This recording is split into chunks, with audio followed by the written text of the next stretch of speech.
Welcome to another episode of Business Monday, where we have industry experts coming here to share with you different ideas and expertise in around business.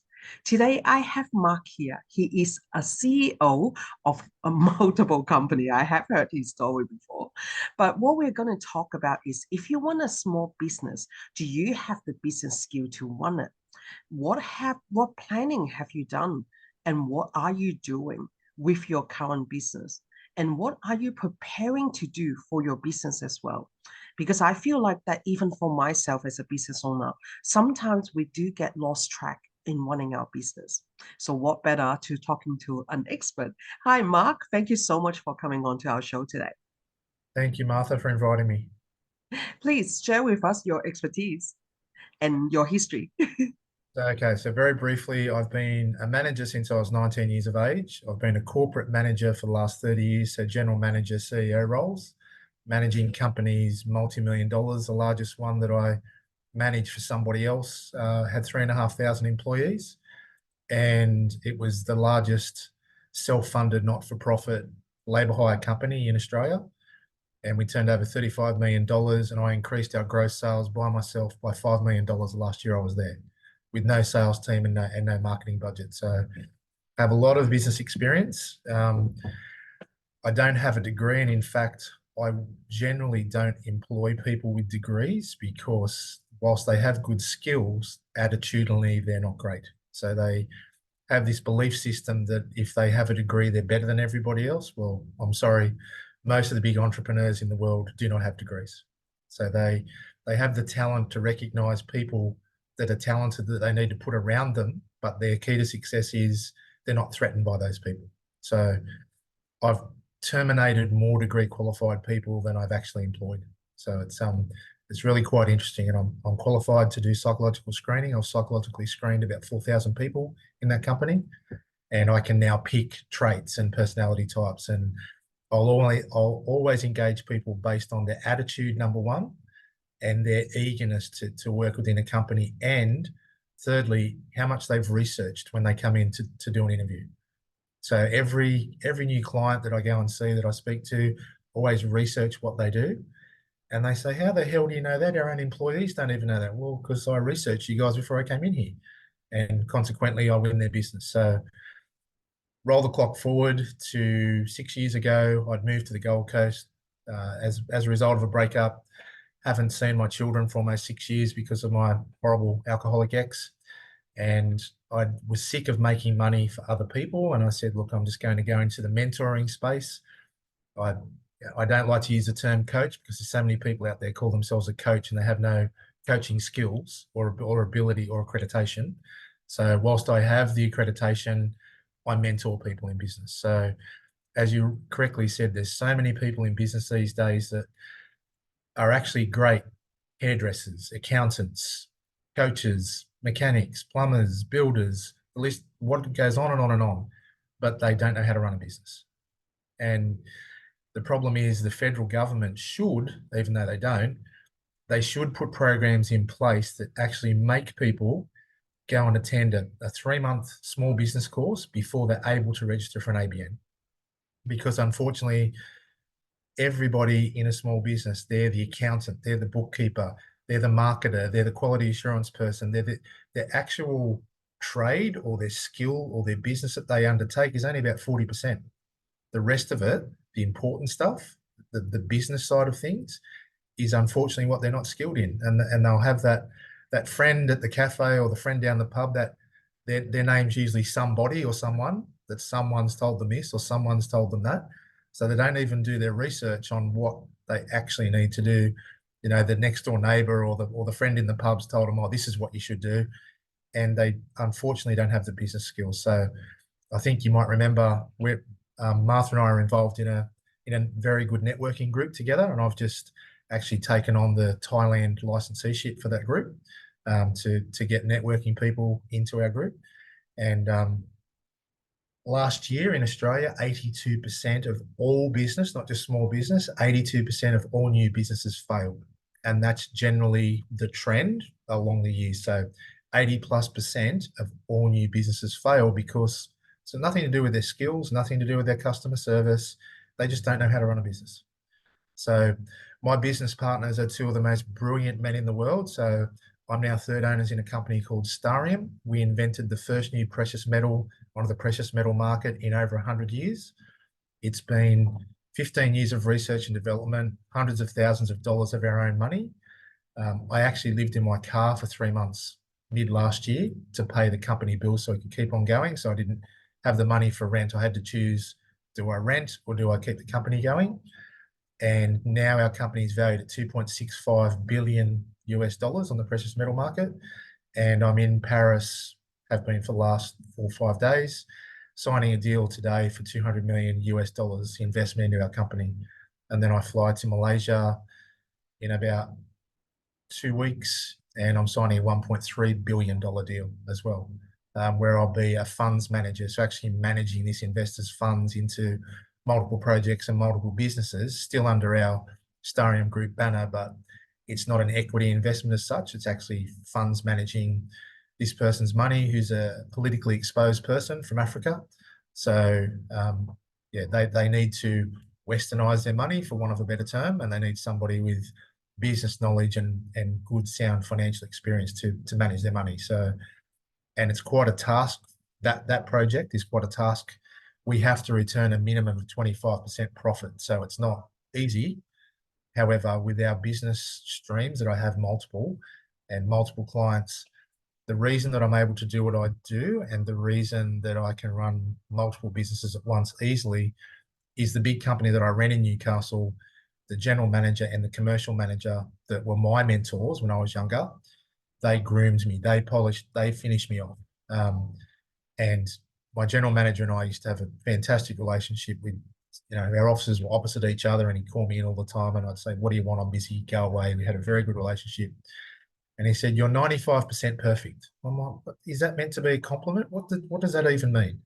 And he said, "Look, your only problem is you come in here and you treat this place like your own company, and we love that. You've made us millions of dollars. We love that. But you expect everyone else to work to your level, and it's never going to happen. So the rest of them want to come here, put their hand out, get a pay packet, go home. You work 12, 14 hours a day. We actually threaten you if you keep working this hard, we're going to sack you." Knowing full well they're not going to sack me. They used to threaten me, if I don't take holidays, we'll sack you. I'm like, good luck with that. How much money are you going to make without me? So, but they actually groomed me. When they resigned, they combined their two roles, the commercial manager's role and the general manager's role, into the CEO's role, and I became CEO of that company. So, and as that was my, I don't know, fourth or fifth CEO's role, but this is my sixth startup company. STARIUM is my sixth startup company. I was introduced to these guys almost 6 years ago now, asked to help them through a previous networking group that I belonged in. And they said, "If anyone can help these guys, you can help them. They're brilliant men in their own right, but they can't even spell business. They've got absolutely no idea. They have no clue. They've invented this incredible product, but they don't even know where to start in terms of starting a business. And they need equity funding and et cetera, et cetera." So I agreed to help them for free, which I did for 5 years for free on the side while I was doing other work and mentoring other people. And we did our first wholesale order to the public on the 31st of August, 2023.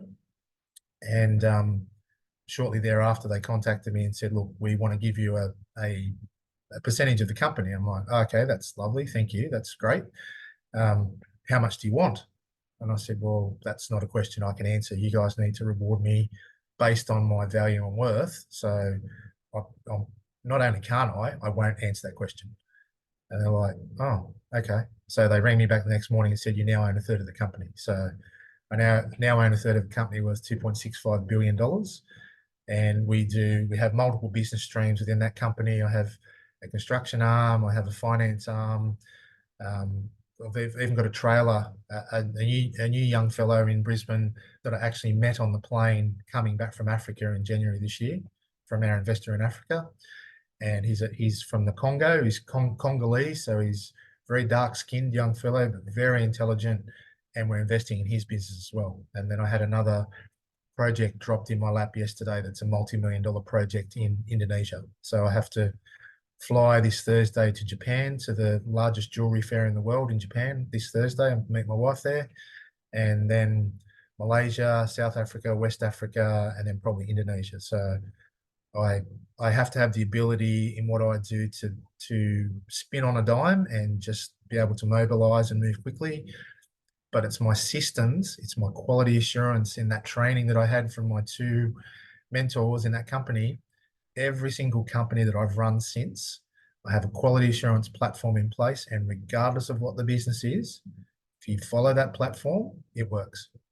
You could literally put we could all go out on a wineries trip on a Sunday and all get killed in a bus crash and march a new team in on the Monday morning, sit them down in front of the QA platform, and the company had run.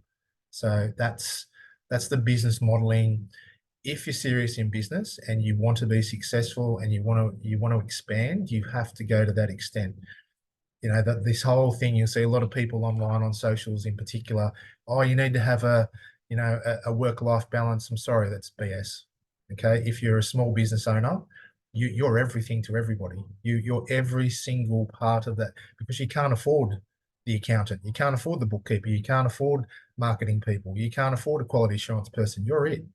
So you cannot down tools at 5 o'clock and go, that's it, I'm finished. It doesn't work that way. I work excessively long hours, and I have done for a very long time.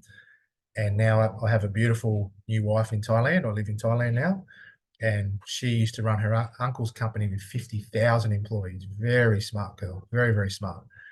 But she's leading up to coming here. I've only known about this deal for 2.5 weeks. So I had a lot of background that I had to put together. I just provided them with a 42-page capability statement of how we would manage these multiple projects.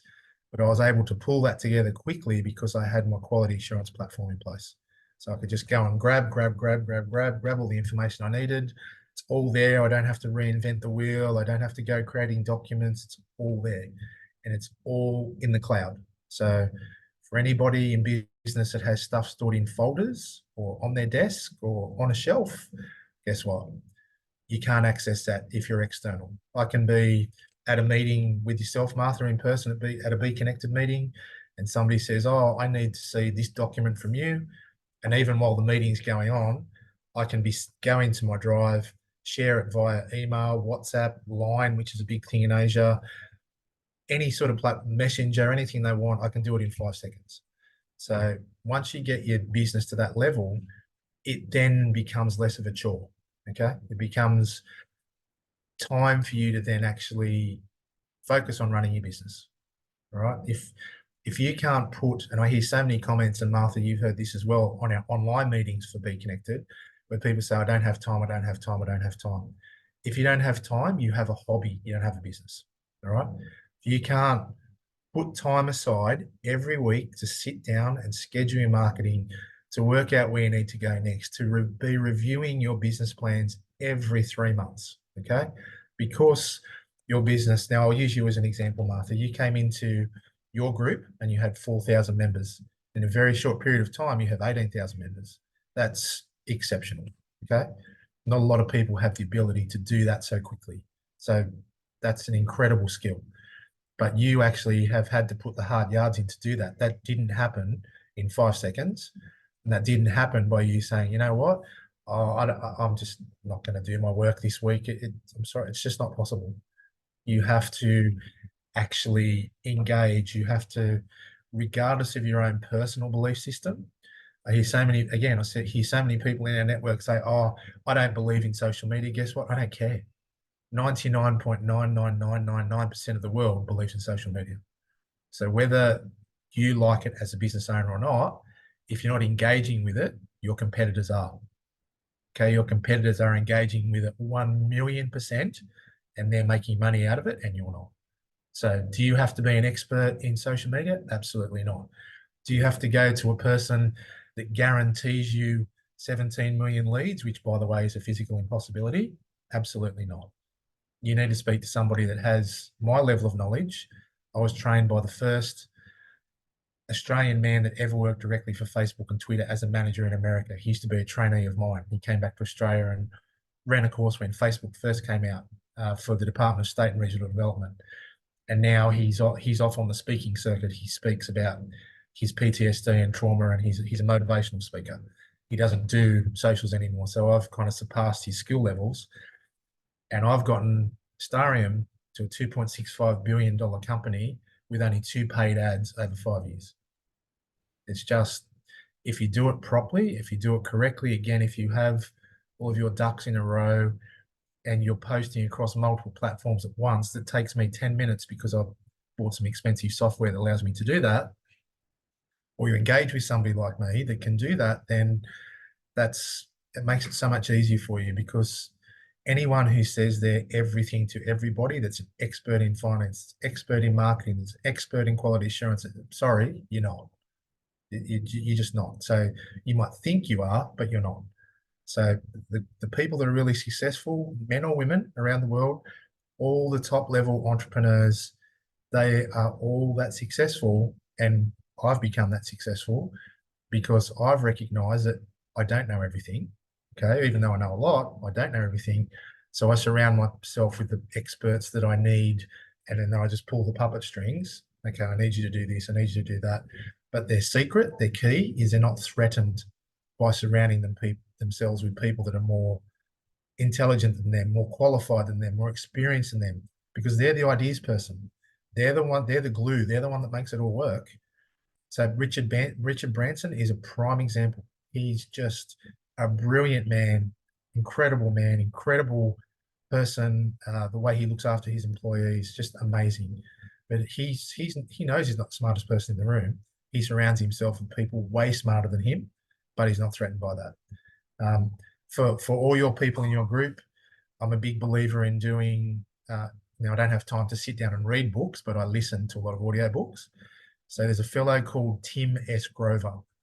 Now he's MJ's, Michael Jordan's trainer, Kobe Bryant's trainer. He's now one of the leading motivational speakers in the world, and he coaches, mentors, whatever you like, business people, big time politicians in the States. His book is free on YouTube. You can listen to it now for free. It's called Relentless. I actually have a tattoo on my arm that says "Cleaner Law, Relentless, Unstoppable," and that's the title of his book. So a cleaner is somebody that will do anything they need to do to make sure that they're successful, whether it's a sport, whether it's a business, they go the hard yard. So when Michael Jordan was, and I'm not a basketball fan, by the way, I've just listened to this book probably a dozen times. When Michael Jordan was at his peak, everyone had finished their training. He'd still be out there on the court shooting hoops for another 2 hours because he wanted to be the best. And that's, if you want to get to those levels in business, you have to do the same thing. So you have to do different to your competitors. You have to be better than your competitors. Why am I going to be inspired to buy from you if you're just another plumber or just another accountant? Or what's your point of difference? What makes you stand out? My ex-wife, her and I had 2 hair and beauty salons that we started from nothing, just myself and her. She's the best hairdresser I've met in the world. Horrible wife, but best hairdresser in the world. So I ran the business side of it. I set up everything same, the structures, everything the same. And we ended up, when we separated, we had 7 hairdressers, an apprentice, and a beauty therapist. And we used to pull a lot of money out of that business. It was very successful. In fact, it was that busy that if you didn't pre-book as a lady, pre-booking for your hair for the next 6 weeks, you wouldn't get an appointment. That's how busy we were. So she wanted for our marketing, she wanted to have Frangipanis in the logo. And I said, no. Oh, but I said, open the phone book or go on Google, have a look. 80-something% of salons have Frangipanis as logos. So what's your point of difference? What's going to make people engage with you? So from a marketing perspective, for all of your members' businesses, what's going to make them stand out? What's going to be a point of difference? What's going to be memorable? So our logo is very, very simple. I'll just grab a card and show you. Our business logo is simple. All of the big brands in the world, you think about McDonald's, you think about Nike, you think about Adidas, Coca-Cola. They're mostly words or just a little simple. So you see that? That's our logo, right? Very simple, but it's memorable. People will remember it. You'll see advertising now as you drive along the road on buses or utes or vans or whatever, and the advertising is that's busy on them. You don't even know what they do. It's just too complicated. So your members need to make their advertising memorable, but not too busy. So people can actually go, oh, that's Martha's business. Yes, I know that. I've seen that logo again. I've seen it on social media. I've seen it on a website. I've seen it on the back of her car driving around. So you need to stand out. You need to be different. And then the next big thing you need to do is actually do what you say you're going to do. Actually give the customer service, impress people, under promise, over deliver. So I'm in France as we speak. It's probably the worst country for customer service that I've ever seen. They're rude, they're arrogant, and they survive on the tourist dollar. So just because of their arrogance, they think they can be rude and that's okay. So sorry, unless I have to come back here for business, I'll never come back. As much as the architecture is beautiful and the place is beautiful, there's nothing to inspire me to come back here. And people will be exactly the same in your business. If you don't give them a good experience that's going to make them come back to you, for every person that has a good experience, they'll tell 10 people. For every person that has a bad experience, they'll tell 100 people. That's the way it works, unfortunately. So they will absolutely annihilate you on social media. They'll annihilate you on Google reviews, which will really harm your business. So you need to, even if you have, and look, there are some crazy people out there that just get online and just want to make negative comments about people for no reason other than they're crazy. All right. So you'll see, I can teach people in your group, if they're scared of social media, and a lot of people are, how to actually take these crazies offline, and they're happily posting away. And the only people, it takes me about 10 seconds, the only people that can see their comments are them, not even you. You can't see it. So they're happily they could be saying all sorts of horrible things and no one else can see it. So that sort of thing, unfortunately, really harms your Google My Business rating. So it can put you from a high 4.8 or 4.9 or five-star business. It can, one or two really bad comments can drag you down into the threes. So anytime I look for a new service that I need to go and buy, whatever, first place I go is Google reviews. So if I look at Martha's business and Google reviews and she's got 95% fantastic comments and one crazy person, I'll go, well, that's the crazy person, so we'll just disregard them. But if it's 50-50 and there's 50% negative comments, 50% good comments, I'll move on to the next business. So that's my decision-making process now, because I know that for the most part, unless they're crazy, people will leave genuine reviews there. So, and there's so many different things I could talk to your members about, Martha, but if they're not using their Google profiles, if they're not getting Google reviews on their business, they're costing themselves money. Every time they do a transaction, whether that's a service or a retail or whatever it might be, don't be afraid to ask people for a 5-star Google review. Say it. Would you please mind leaving me a 5-star Google review? Okay. And unless you give really poor service, they're going to give you a 5-star review anyway. So, you should have your Google My Business page up to date. So you should constantly be making sure it's up to date with images, that your details are correct, that everything's correct, because it's free, it doesn't cost you anything. And then just have your link ready to go. If people are like me, and probably most people within your group, they're that busy they don't have time to scratch themselves usually. So if you email somebody a Google My Business review link, if it's me, I might get to it in a couple of weeks because it's not high on my importance. I'll still do it, but it's not high on my importance list. If you SMS them a review link, however, so you SMS them a Google review link, it's there on their phone. Over the next 3 weeks, I'm going to be spending lots of time sitting in airports I'll be working, but I'll have lots of downtime basically. So if you SMS me a Google review link for after today's online meeting that we're doing, hey Mark, would you mind doing me a Google? I'll do it straight away because you've sent it to my SMS. So getting people to engage with you, you can do reviews on Facebook, they can do reviews on LinkedIn, they can do reviews on so many different platforms that it's not funny. So your members should be encouraging that. Now, again, you've got two lots of people. You've got your people that don't believe in social media, and I'm sorry, that's just not acceptable. Now I'm 56, but I'm a massive IT freak and marketer. I've been marketing for 35 years. So I follow all trends. Now, even across your socials, many people don't know this, but different platforms, you should be posting at different times because they don't want to be in competition with each other. So Facebook's different to Insta, to TikTok, to LinkedIn, to YouTube. And believe it or not, the largest platform out there still to this day, bigger than all the other ones combined, is YouTube. So bigger than any of the other platforms. So if you have YouTube ability for your business, people love it because people are time poor and or stupid. So they don't want to read anything anymore. If they can watch a 30-second or 60-second video with a little bit of text at the bottom that says, click the link here to engage or click here to order or whatever, they'd much prefer that than reading a post with 7 lines in it. That's just the way people are. So I don't know about yourself, Martha, but because I'm busy, I'd much rather watch a 30-second video than read some big long post. It's just boring and doesn't Sounds really great. it doesn't really give you the ability to impart how good you are. But if you have a decent video, I spent quite a few thousand just before Christmas doing a video with our master jeweler and our inventor who invented our product, actually working with it, with our metal, showing the jewelers exactly how to work with it.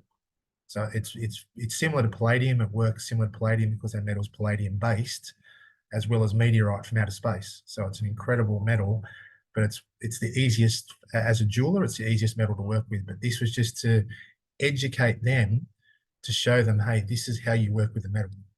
And people were just going crazy for it. They can't believe how easy it is to work with, and that somebody's gone to that extent. So I've even put quality assurance together of how we share that information with people. So any of my employees, if you want to share that information, guys, they have to see this video. They have to see this information, this, and this. It's not negotiable. Even our business development emails, I have a template for those. You're not allowed to personalize it. That's what you send. The only personalization is your signature, your email signature, and the person's email address. Outside of that, the same as McDonald's, Coffee Club, Wendy's ice cream, blah, blah, blah, blah, blah.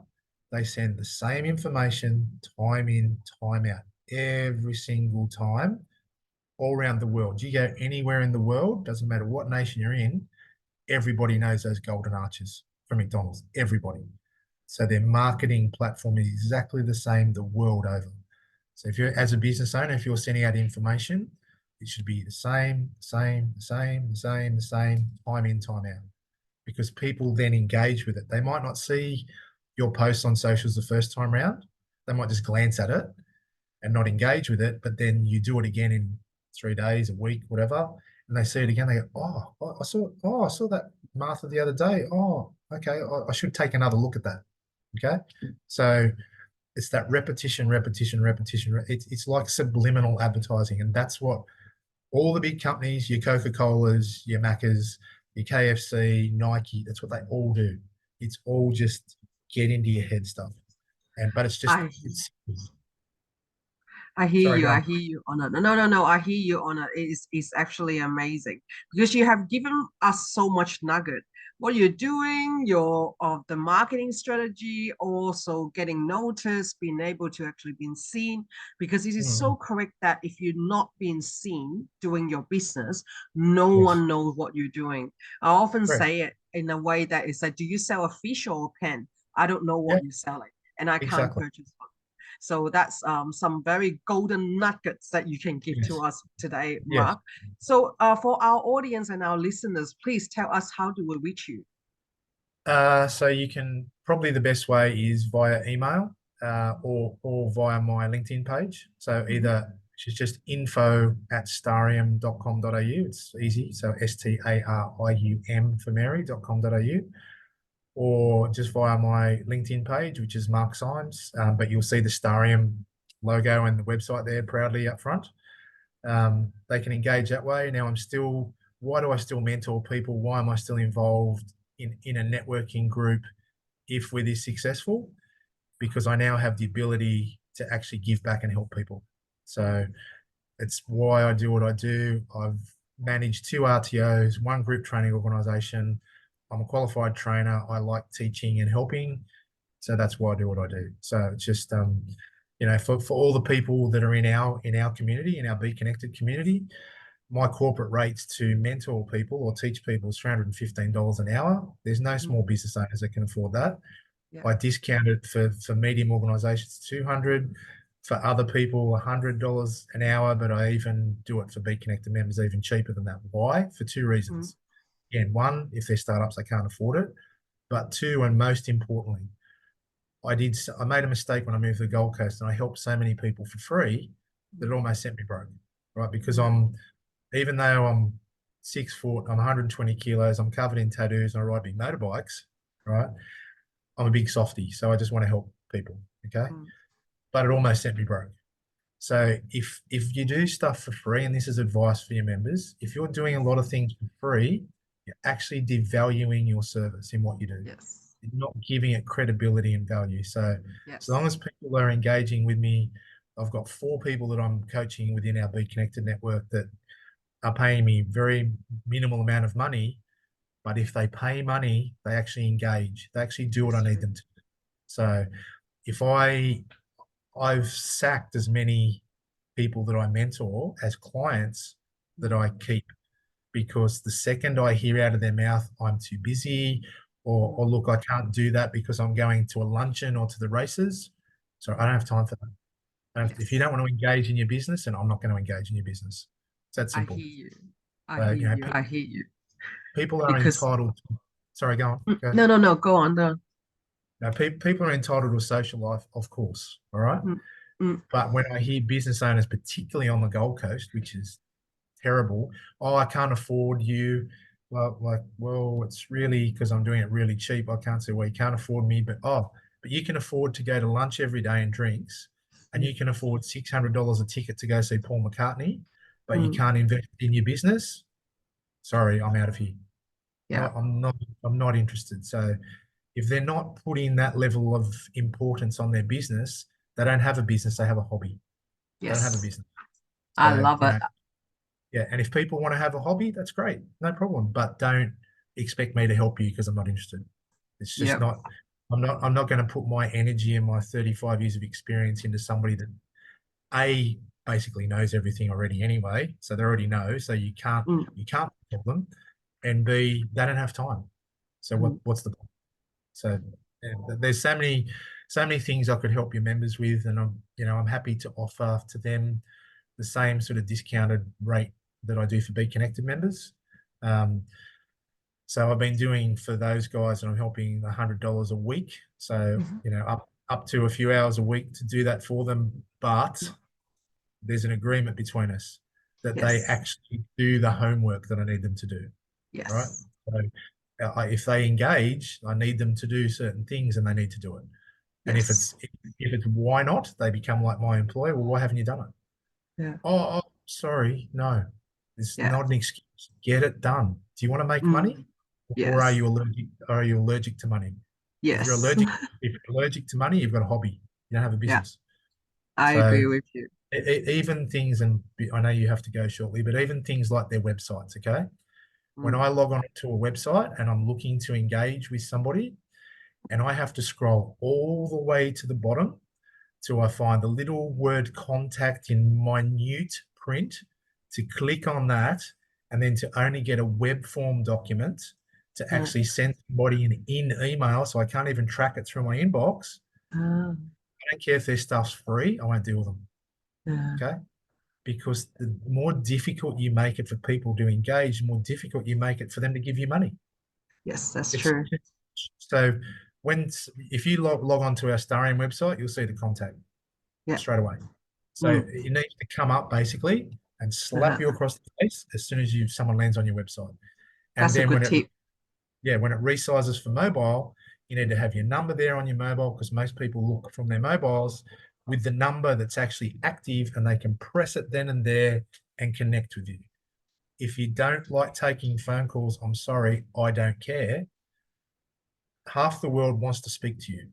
The other Mm. half don't. They want to engage with you via email, but half people, regardless of their age bracket, they still want to speak to somebody. So Yes, again, if you're not willing to do that, you're not in business. You have a hobby. that's So true. if you're uncomfortable speaking to people, get comfortable. Mm. You don't have a choice. I was thrown into customer service at 19 years of age, running a security company in a big registered club in New South Wales. And I was told, if you want to work here, you have to also work on reception and make announcements on the microphone. I said, I'm not doing that. I can't do that. And they said, well, if you want a job, you will. So guess what? Now I present to thousands of people and I run training courses and ran RTOs, and I love it. I love presenting now. But back then, a lot of people just can't engage with presenting. So Dr. Chris, who you would have heard speak on Be Connected, he's about teaching people presentation skills. And I had a session with him the other day to help him out with his stuff, with his own business. And he's got everything in place. Everything's perfect, but he needs to just pull it all together and get the message out there. And probably one of the last things I would leave your members with is, don't think like you, okay? Think about how the general public want to engage with you. So there's a lot of people within our community that are academics and they think like academics, all right? Guess what? The majority of the world isn't like that. So as a normal everyday person, what's going to inspire me to engage with your business? If you've got 1,000 documents on your webpage or on your socials, I'm never going to read them. I mean, I might because there's something seriously wrong with me, but most people, no, they will not. They won't look at that level of information. So what can I look at quickly? What can I digest? What's going to resonate with me? What's going to either hit me in the heart or hit me in the pocket or hit me in the head to actually make me engage with that business? And so as a business owner, you need to think not like you. You need to think about what are people, what's going to inspire them to engage with my business. And That that's is correct. That is it's a correct. really critical point. So Oh, I hear you. I hear you yeah, because I have talked to so many coaches and they put out this beautiful chat GDP comment about their bio and things like that. And I can tell them that I will have to say 90% of your audience would not understand a word that you just said. You correct, make all this beautiful word about it, but no correct. one actually understands because you're speaking to you. You're not speaking Yes, to the correct, your target client. So correct. that's what Yeah, we just actually talked about there, which is a wake up call for a lot of business owners. That's what they don't realize, that they're only speaking to themselves. They're not correct. speaking to the people who they actually wanted to approach. That is Uh, some valuable golden nugget there. yeah, So thank you, Mark, for giving us your time today. You have that's okay. given us Pleasure. so much golden nuggets that I would definitely replay this one again. So if you are looking at the replay, please feel free to put down the replay in the comment there so we know that you are actually with us. And if you have any more comments or questions to Mark, I have put in his contact into the show notes for you to reach out.